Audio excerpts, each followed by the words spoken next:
went camping just a while back with a couple of my old friends. And on Sunday morning I wanted to find a church to worship in. So I packed my truck and I headed out. Then I saw it in a cloud of dust. It was the Ebenezer Fellowship, non-denominational Baptist Free Will Church.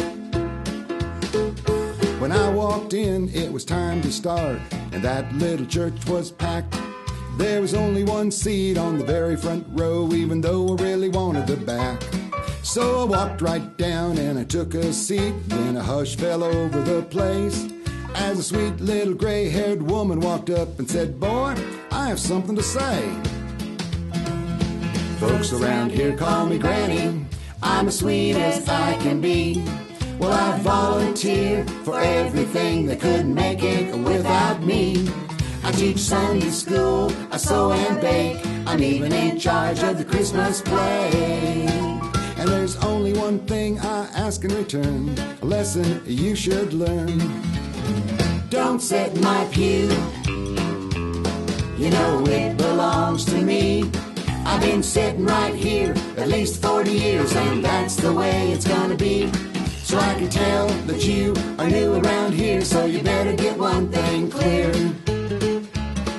If you know what's good for you, don't sit in my pew.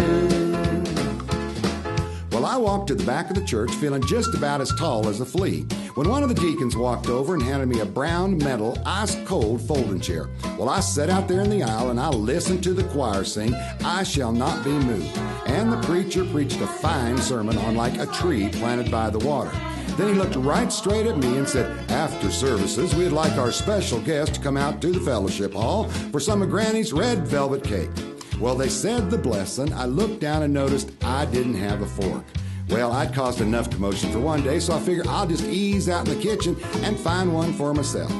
Well, I found the utensil drawer. I opened it up. Somebody spun me around. It was Granny. "Stay out of my kitchen. You know it belongs to me. I've been cooking in here at least 40 years, and that's the way it's gonna be. So if you need a fork, if you need a spoon, next time stay in the other room. Boy, you better pay attention. Stay out of my kitchen." Then she reached up and kissed me on the cheek and said, "Granny sure hopes you come back next week. But if you do, don't take my parking spot. Don't sing so loud. Wear a coat and a tie. Come early enough for Sunday school. Stay out of my kitchen. But most of all, young man, you are new around here, so you better get one thing clear. If you know what's good for you, don't sit in my pew. But remember, Granny loves ya.